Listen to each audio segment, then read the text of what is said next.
Karachi Murtaza Wahab news conference कर रहे हैं। सऊदी अरब के कौमी दिन के हवाले से बल्दिया उज़्मा कराची ने इस साल उसको सेलिब्रेट भी किया है। हमारी जो इमारतें थीं उनको हमने सब्ज़ रंग में इल्यूमिनेट भी किया था और सऊदी अरब के झंडे को हमने अपनी इमारत पर लहराया भी है। अब आते हैं आज की प्रेस कॉन्फ्रेंस के बुनियादी मुद्दे पर। दो तीन ऐसे इश्यूज़ हैं जिसके ऊपर बहुत सारी गुफ्तगू की जा रही है, तो मैंने कहा कि क्यों ना उसके ऊपर अपना ऑफिशियल मौक़िफ़ बल्दिया उज़्मा कराची का आप दोस्तों के ज़रिए कन्वे करूं। वो है MUCT के हवाले से। मैं उसके खदोखाल पर जाने से पहले गुजारिश ये करना चाहूँगा कि हमें ये फ़ैसला करने की ज़रूरत है कि अगर हम जमहूरी लोग हैं, अगर हम जमहूरियत पर बिलीव करते हैं, पार्लिमान की बालादस्ती पर बिलीव करते हैं, उसकी रूल मेकिंग अथॉरिटी पर बिलीव करते हैं, तो हमें फैसला करने की जरूरत है। दूसरी जानिब head coach women's cricket team Mohammad Wasim Lahore में न्यूज़ कॉन्फ्रेंस कर रहे हैं। परफॉर्मेंस ज़्यादा बेहतर देनी पड़ेगी पहले से। देखें, ऑब्वियसली अब श्रीलंका के अंदर हमारे मैचेस हैं, तो वहाँ पे जो कंडीशंस हैं मैं कहूँगा कि थोड़ी सी हमें ज़्यादा सूट करनी चाहिए। थोड़ा सा एडवांटेज भी आप कह लें कि हमारे सारे मैचेस उधर हैं, बाकी टीमों ने आके एक मैच वहाँ पे खेलना है हमारे साथ, तो उसका एडवांटेज होगा। देखिए, प्रेशर तो आप पे हमेशा होता है परफॉर्मेंस का, और पाकिस्तान अब जिस तरह मैं पहले कहा कि इंटरेस्ट बढ़ रहा है, तो ऑब्वियसली एक्सपेक्टेशंस भी बढ़ रही हैं, तो आई एम श्योर कि आप लोगों को भी उम्मीदें होंगी कि हमारी टीम बेहतर से बेहतर करे। तो इस दफ़ा जिस तरह की हमारी प्रिपरेशन है, जिस तरह लड़कियों की फॉर्म चल रही है, चाहे वो बैटिंग है, बॉलिंग है, तो इंशाल्लाह आपको अच्छे रिजल्ट नजर आएंगे।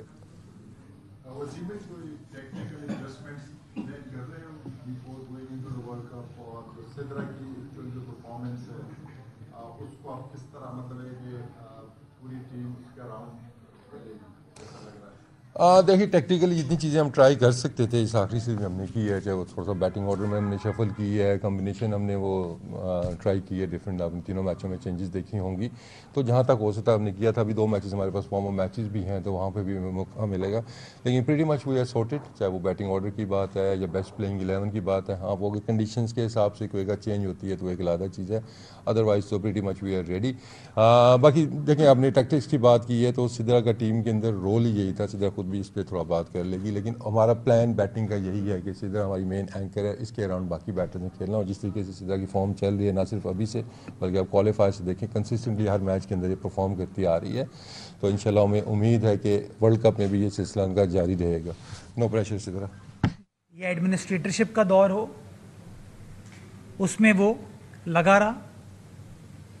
माजी में जब अब्दुल सत्तार अफगानी साहब या नेमतुल्लाह साहब का दौर था, तब भी इस नाम से नहीं, लेकिन फायर टैक्स कह लें, कंजर्वेंसी टैक्स कह लें, ड्रेनेज टैक्स कह लें, उस नाम से इसकी कलेक्शन की जाती थी। जब हमने टेक ओवर किया तो ये टैक्स एक प्राइवेट कंपनी के ज़रिए इकट्ठा किया जा रहा था, और 1 अरब रुपए के टारगेट होने के बावजूद जो टोटल हजम बल्दिया उज़्मा कराची इकट्ठा करती थी वो साल का 20 करोड़ रुपए था। 20 करोड़ में से 4 करोड़ 38 लाख रुपए उस प्राइवेट कंपनी को दिए जाते थे, यानी कि 15.5 करोड़ रुपए KMC के अकाउंट में आते थे शहर के मामलात को चलाने के लिए। हमने फैसला ये किया कि हम ये टैक्स किसी प्राइवेट कंपनी के ज़रिए इकट्ठा नहीं करेंगे, हम इस टैक्स को के इलेक्ट्रिक के ज़रिए इकट्ठा करेंगे, ताकि जो चोरी होती है या लेट से प्रॉपर तरीके से कलेक्शन नहीं होती, इसको हम मिनिमाइज़ कर सकें। और हमने फैसला किया कि वो टैक्स जो कि 5,000 रुपये था सनतों पे, आपकी मार्केटों पे, वो कम करके हमने सिर्फ 400 रुपये कर दिया था, और जो मिनिमम 20 रुपये कर दिया था, ताकि लोगों को बोझ महसूस ना हो। हस्बे आदत हमारे मुखालफीन ने इस मामले को अदालत में चैलेंज किया, अदालत से स्टे ऑर्डर आया, और वो स्टे ऑर्डर गालिबन कोई 1.5 साल तक चला। हमने मेहनत की अदालत में उस मुकदमे को और इस काउंसिल के हाकमियत के इख्तियार को, पॉलिसी मेकिंग के इख्तियार को हमने डिफेंड किया। और मैं शुक्रगुजार हूँ सिंध हाई कोर्ट का कि उन्होंने उस स्टे को विकेट किया और ये एतराफ़ किया कि हाँ, हर काउंसिल का इख्तियार है कि वो टैक्स कलेक्शन करे और वो किस तरीके से कलेक्ट करना चाहती है, उसमें कोई हर्ज नहीं है। अदालत से स्टे ऑर्डर विकेट होने के बाद हमने वो कलेक्शन बाज़ाब्ता तौर पर पिछले साल अगस्त के महीने में स्टार्ट की, अगस्त के आखिरी हफ्ते में। और वो जो पूरे साल में मैंने आपको बताया ना 20 करोड़ रुपए इकट्ठा होते थे और प्राइवेट कंपनी को पैसे देने के बाद कोई 15.5 करोड़ रुपए हमारे अकाउंट में आते थे, वो हमने एक महीने में 20-21 करोड़ रुपए इकट्ठा करना शुरू किया। और पिछले साल पूरे साल में मजमूई तौर पर जो हमने 10.5 महीने अमाउंट इकट्ठा किया, तकरीबन कोई 2 अरब के लगभग हम पैसे इकट्ठा करने में कामयाब हुए, जिससे हमारे माली हालात बेहतर हुए और हम काम करने की पोजीशन में आए। इस साल ये मैं बैकग्राउंड आपको इसलिए दे रहा हूं कि लोगों को पता हो कि किस तरीके से इंतज़ामी सियासी मामलात को हम अदालत में ले जाके कभी कभार अपना नुकसान करते हैं, अपने शहर, अपने इदारों का नुकसान करते हैं। ये जो फैसला सिंध हाई कोर्ट ने किया, जिसके बाद हमने ये टैक्स इकट्ठा करना शुरू किया स्टे ऑर्डर विकेट होने के बाद, मैं वाजे करना चाहूँगा आज तक सुप्रीम कोर्ट ने उस ऑर्डर को सस्पेंड नहीं किया, यानी कि कानूनी एतबार से हाई कोर्ट हमें इजाज़त दे चुका है और सुप्रीम कोर्ट ने इस फैसले को ख़त्म नहीं किया। हमने इस साल बजट से पहले, बल्कि चले मैं अभी फास्ट फॉरवर्ड करता हूँ, मौजूदा हालात पे आता हूँ कि मैं क्यों बता रहा हूँ आपको। मैं इसलिए बता रहा हूँ कि सैफुद्दीन साहब ने एक बार फिर फैसला किया कि वो पार्लिमानी रिवायात, ये पार्लिमानी सियासत नहीं, वो इस मामले को MUCT को एक बार फिर अदालत की तरफ ले गए और उन्हें अदालत में चैलेंज किया इस ग्राउंड पे कि मेयर साहब ने खुद ये टैक्स बढ़ा दिया। मैं आपको शवाहिद देता हूं कि जो भी हम कर रहे हैं वो अपने बजट की मंजूरी के बाद कर रहे हैं। वो बजट जून के महीने में आप तमाम दोस्तों के सामने सैफुद्दीन साहब की मौजूदगी में, उनकी सियासी जमात की मौजूदगी में डिस्कशन के बाद उस बजट को हमने मंजूर कराया, जिसके अंदर जो टैक्स का अमाउंट था वो दर्जे मैं आपको दिखाऊंगा। बैकग्राउंड में आपको ये देना चाहता हूं कि हमने जब मार्च अप्रैल के महीने में फैसला किया कि इस साल हम, चूंकि कलेक्शन अच्छी हो रही है, हम काम करना चाहते हैं और किसी फैक्ट्री जो कि 1 एकड़ पर मौजूद है, कोई कमर्शियल मार्केट है जो कहते हैं हम करोड़ों रुपए, अरबों रुपए का बिजनेस करते हैं, टैक्स भी पे करते हैं, तो 400 रुपये जो है वो काफ़ी नहीं है। 5000 रुपये था वसीम अख्तर साहब के दौर में या मुस्तफ़ा कमाल साहब के दौर में। तो हमने कहा यार हम 5000 तो नहीं करेंगे, लेकिन हम 400 को बढ़ा के इजाफा करना चाहते हैं। ये मेरा डिप्टी मेयर बैठा है, करमुल्ला वकासी साहब हैं, मेरे 2 डिप्टी पार्लिमानी लीडरान पीछे बैठे हैं, इन्होंने गुफ्तगू की उनके साथ। और अगर आप ये एजेंडा मैं आपको दिखाता हूँ, मई के इजलास का, 19 मई के इजलास का ये एजेंडा मैं आपको दिखा रहा हूँ।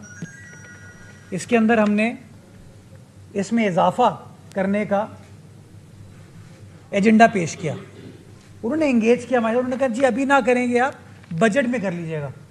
हमने उनकी बात पर लब्बैक कहा, ये दोस्त इंगेज करते रहे और हमने 19 तारीख के इजलास में इस मामले को टेकअप नहीं किया।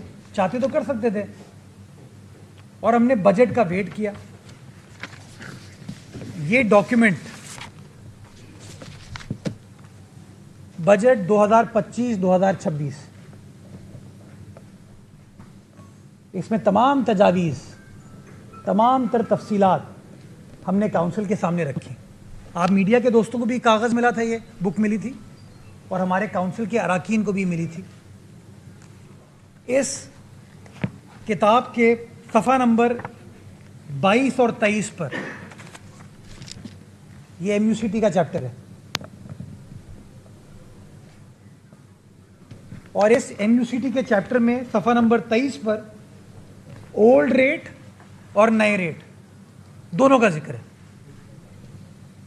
और जो हिस्ट्री है वो भी जिक्र है कि सन 2008-2009 में 89 मिलियन कलेक्ट हुआ था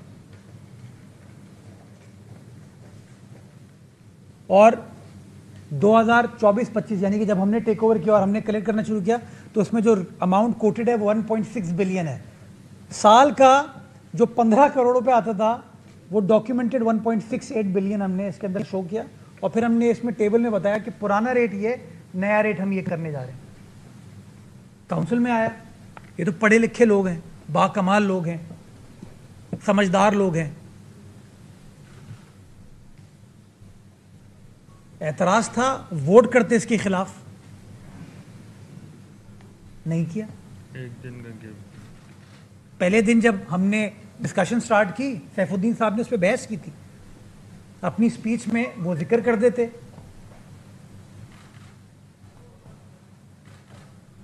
उसके बाद उन्होंने कहा नहीं, हमें इस बजट दस्तावेज को पढ़ने के लिए टाइम दीजिए। हमने कहा ठीक है, हमने टाइम दिया, इजलास को एडजर्न किया और अगले दिन फिर बहस हुई। फिर किताब को पढ़ के वो जवाब दे सकते, नहीं दिया। और हमने बजट को काउंसिल से अप्रूव कराया, बजट के खिलाफ कोई वोट नहीं पड़ा। कहीं पर सैफुद्दीन साहब ने या उनकी सियासी जमात ने, मुझे तकलीफ हो रही है कहते हुए, मैं सैफुद्दीन साहब का एहतराम करता हूं,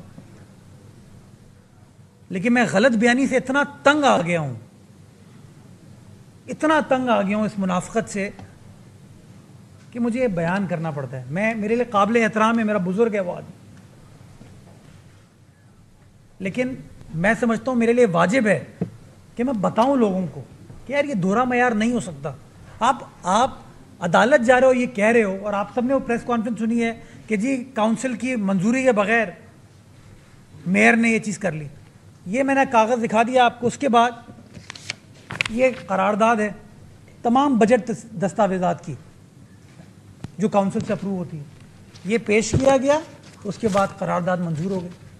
अब ये कहते हैं करारदाद नहीं हुई। गलत बयानी की एक हद होती है, और मैं इसलिए बता रहा हूँ, आप अदालत में जा रहे हैं, अदालत ने नोटिस किया है, गालिबन 3 नवंबर को ये केस लगाए, हम लड़ेंगे उसको कि अब तो ये चूंकि सब्जुडिस भी नहीं है, सुप्रीम कोर्ट से इनको फैसले को चैलेंज करना चाहिए था या वहाँ से फैसले को अब रुकवाना चाहिए। बाहर कैफ मैंने कहा जो सियासी एतबार से अपना पॉइंट ऑफ व्यू आप दोस्तों के ज़रिए मैं पेश कर सकता हूँ वो पेश करूँ, और ये जो दोहरा मयार है, गलत बयानी है, मैं कहता हूँ ऑन ओथ अदालत में जाके आप, उस दिन मैंने आपको दिखाया था गलत बयानी जो उन्होंने पाक्स के हवाले से की थी, आज मैं आपको ये MUCT के हवाले से बता रहा हूँ। ये लोग नहीं चाहते शहर में काम हो, ये अपनी मोहब्बत में इतने कायल हैं कि यार अगर काम हो तो हम करें, बस खुद करते नहीं हैं और दूसरा करते तो उसको रोकने की कोशिश करते हैं। उसके बाद मैं आपको कुछ हमारे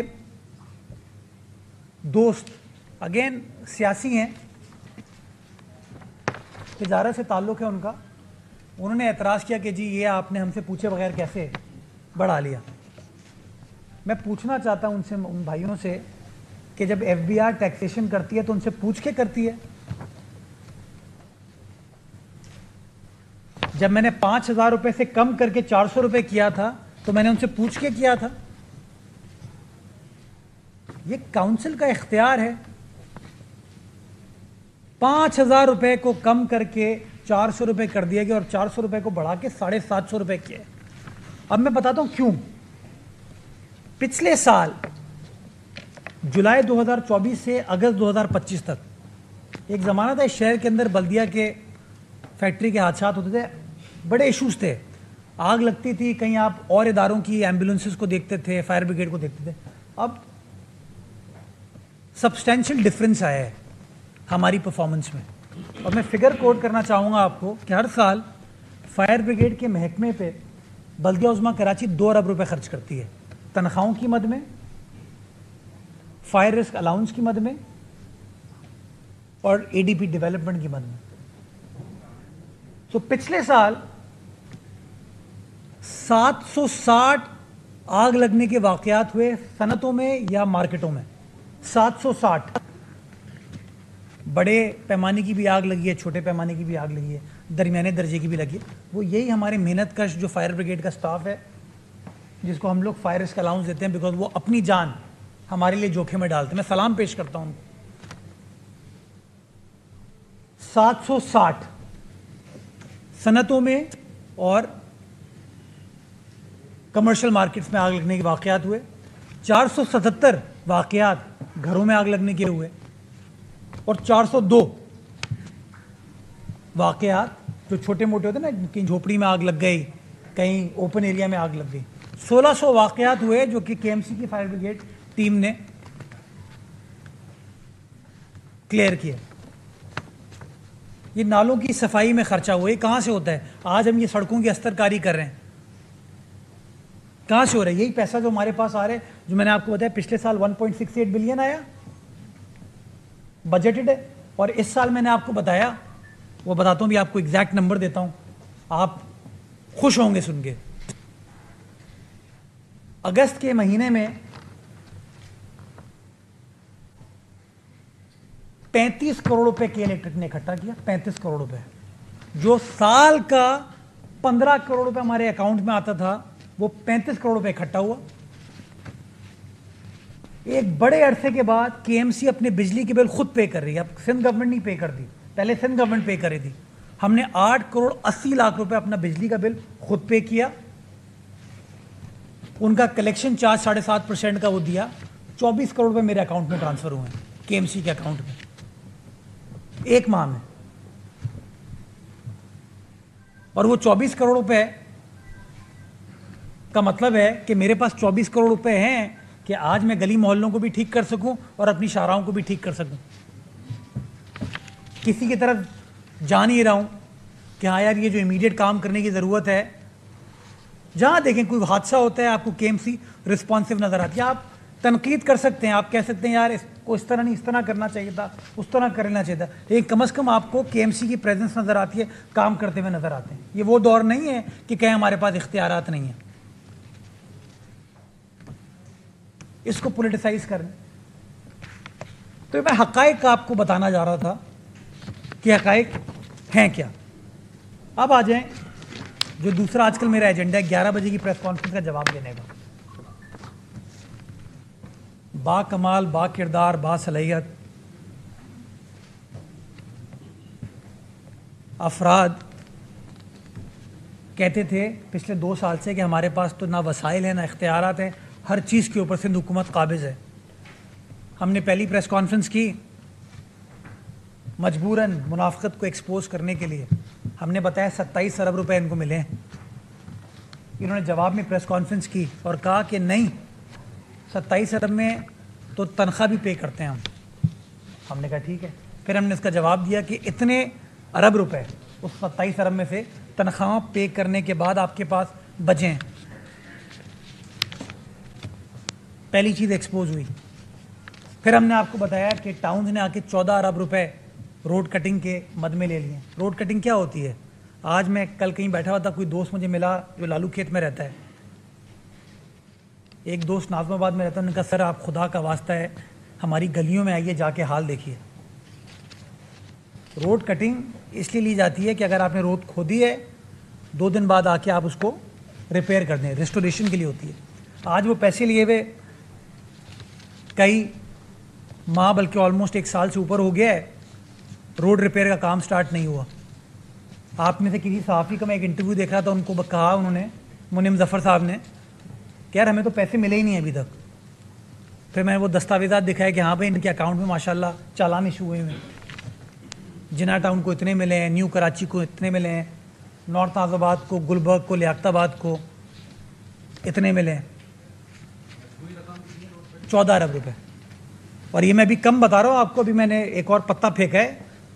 जब ये इसके जवाब में मुनाफिकत दिखाएंगे तो मैं आपको बताऊंगा कि इस 14 अरब में एक टाउन के पैसे शामिल नहीं हैं। मैं टोटल बात कर रहा हूँ। मेरे पास SSGC का डॉक्यूमेंट है और उसके बाद उस टाउन की भी डॉक्यूमेंट्स है मेरे पास। तो ये एक्सपोज किया। अब मैं आपको तीसरा बताता हूँ चीज़। अभी तक इन्होंने हिसाब किसी चीज़ का नहीं दिया। 11 बजे प्रेस कॉन्फ्रेंस करके इल्ज़ामात लगाते हैं। अब मैं आपको आज एक नया नंबर देता हूँ। 9 टाउन है इनके जमातियों के। इन जमातियों को सिंध हुकूमत ने 5.7 अरब रुपए सिर्फ डेवलपमेंट के लिए दिए अलग से। वो 27 अरब है ना, वो अलग है। 7 अरब रुपए ये क्लिक के पैसे। 5.763 अरब ये हैं जमाती टाउन्स के, 9 टाउन्स के, जिसके ऊपर उन्होंने 45 स्कीम्स प्रपोज की हुई हैं। कोई इनसे पूछे जाके कि तुम लोग 11 बजे प्रेस कॉन्फ्रेंस करते हो, इल्जामात लगाते हो, दूसरों को बुरा भला कहते हो, बुरा भला कहते हो, तुम लोगों ने खुद क्या किया है? 5.7 अरब रुपए छोटा अमाउंट है ये। 27 अरब 1, 5.7 अरब 2, 14 अरब 3। और किया है? कुछ नहीं। अदालतों में केस फाइल करते हैं। मैं केस फाइल करूं कि तुम लोगों ने गैर कानूनी तौर पर रोड कटिंग की परमिशन दी है। मैं केस फाइल करूं कि KMC की सड़कों पे तुम लोगों ने बिलबोर्ड्स लगाए हुए। किसकी किससे पार्टनरशिप है? यार काम करो। ये कराची डिजर्व करता है काम। मैं आपको हिसाब देता हूं कि मेरा बजट, ये कागज मेरी वेबसाइट पर मौजूद है। जो काम शहर के अंदर करना जा रहे हैं वेबसाइट पर मौजूद है। आपको धड़ल्ले के साथ कहता हूं 28 अरब रुपए इस साल खर्च करेंगे, डेवलपमेंट के ऊपर खर्च करेंगे। आप आके चेक कीजिएगा।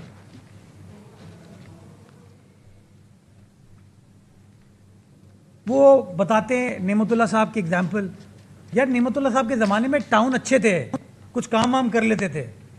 अभी तो इन लोगों की अंदरूनी गलियों के काम मुझे करने पड़ते हैं। तो मैं समझता हूं वक्त आ गया अब इनसे हिसाब लिया जाए। ये कब तक अपना फोटो सेशन करेंगे? ये मार्च वो मार्च, शारे कायदीन पे बंदे खड़े कर दिए उन्होंने, फलस्तीन की आज़ादी करा रहे हैं। ओ भाई नाज़माबाद वालों को आज़ाद कराओ निकम्मेपन से,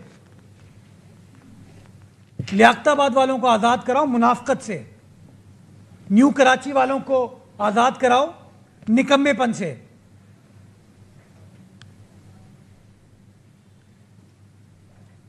मैं चाहूंगा आप लोग इनसे सवाल पूछें कि प्रॉपर्टी टैक्स में कितने पैसे इकट्ठे किए इन्होंने।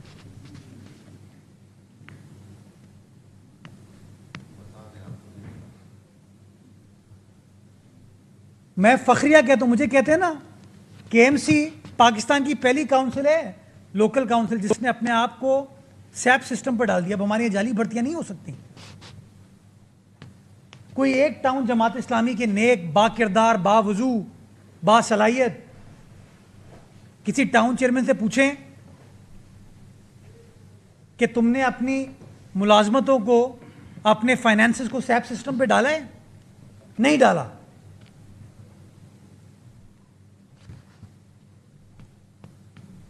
आपके रोड़े अटकाने के बावजूद मैं काम कर रहा हूं।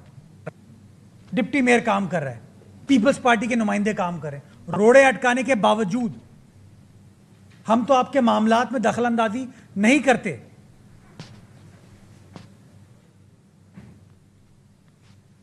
मैं समझता हूं वक्त आगे चंदे का भी हिसाब लें और इन पैसों का भी हिसाब लें और जज करें परफॉर्मेंस पे। ये नहीं हो सकता कि इस तरह अब ये ज़बा खर्ची करते रहे आके। मैं आपको शवाहिद पेश करता हूं जहां मुनिम जफर साहब, जो हमारी, मैंने आपको नंबर दिया ना, 5.7 अरब रुपए इसकी स्कीम्स का इफ्तिताह कर रहे हैं, हमारी दीवी। ये तो हमारा वजीर बल्दिया शरीफ आदमी है, वो जाके तख्ती पे नहीं कहता कि मेरा नाम लिखना चाहिए या सिंध गवर्नमेंट का मोनोग्राम होना चाहिए। वरना ये पैसे सिंध गवर्नमेंट ने दिए हैं।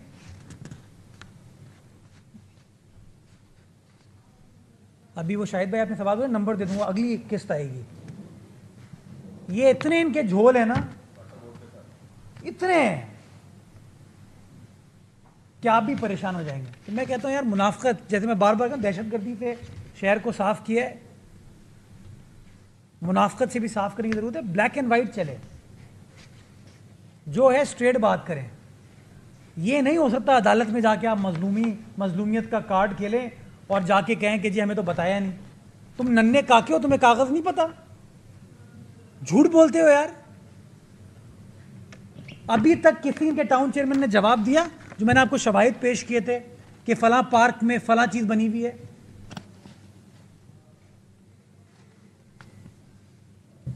हमने तो पूरे शहर में 5 जगहों पे पार्कों को रिवाइव किया। आज शहरी आके खेलते हैं, कोई साउथ अफ्रीका से बंदा आके नहीं खेलता वहां पे। तुमने जो अपनी जगहों को दिया हुआ है, किसी एक ने आके जवाब दिया कि यार मेयर ने गलत बात कही है? वो जो मैंने आपको नंगे लड़के खेलते हुए दिखाए थे,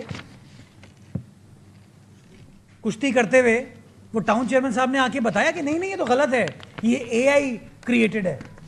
या मैंने हाफिज नईमुर रहमान साहब की यूसी का आपको बताया, फतेह पार्क, आके जवाब दिया किसी ने आके कि नहीं यार ये तो गलत है, ये एआई जनरेटेड है। आज वो बात की, मुझे शायद 2 हफ्ते हो गए, तस्लीम करते हैं। तो ये तो नहीं हो सकता ना यार, जो तुम करो वो ठीक है, हम करें गलत है। तुम्हारी रामलीला, हमारा कैरेक्टर ढीला। तीसरी चीज़, मैं नईमुर रहमान साहब, अल्लाह ताला ने आपको इज़्ज़त दी है, आप माशाल्लाह पाकिस्तान के लीडर हैं। बेनज़ीर इनकम सपोर्ट प्रोग्राम के खिलाफ बात करना आपको जेब नहीं देता। बेनज़ीर इनकम सपोर्ट प्रोग्राम वो प्रोग्राम है जिसके बारे में बैनुल अक़वामी इदारे आके रिकग्नाइज करते हैं कि पुअरेस्ट ऑफ द पुअर, गरीब से गरीब तर लोगों के लिए खिदमत का तरीका वो ये है। जस्ट बिकॉज वो नाम बेनज़ीर है, जस्ट बिकॉज वो काम बेनज़ीर है, आप खाइफ हैं उससे?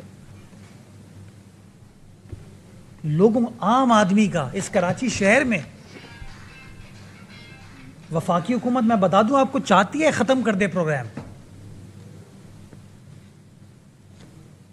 अपनी पॉलिटिकल पॉइंट स्कोरिंग में आप ऐसे प्रोग्राम्स को पॉलिटिसाइज करेंगे, नुकसान कराची वालों का होगा, हैदराबाद वालों का होगा, क्वेटा वालों का होगा, रहीम यार खान वालों का होगा। गरीब से गरीब आदमी को, औरत को वो मिलता है। और आप जस्ट बिकॉज आपको बेनज़ीर साहिबा पसंद नहीं है, पीपल्स पार्टी पसंद नहीं है, आपको बेनज़ीर काम पसंद नहीं है, आप इसको पॉलिटिसाइज कर रहे हैं। मैं समझता हूँ हाफिज साहब, आपका स्टेटमेंट शर्मनाक तो मैं नहीं कहूँगा, बट माजरत के साथ मैं समझता हूँ आपको अपने स्टेटमेंट को रिकन्सिडर करना चाहिए। Because Benazir income support programme से सलमान अब्दुल्ला मुराद साहब का घर नहीं चलता, मुर्तज़ा वहाब का घर नहीं चलता। लेकिन हाँ, मलीर में, लियारी में, बल्दिया में, गुलशन इकबाल में, शांति नगर में, ईसा नगरी में बहुत सारे ऐसे लोग हैं, मैं अपने शहर की बात कर रहा हूँ, जो कि इससे मुस्तफ़ीद हो रहे हैं।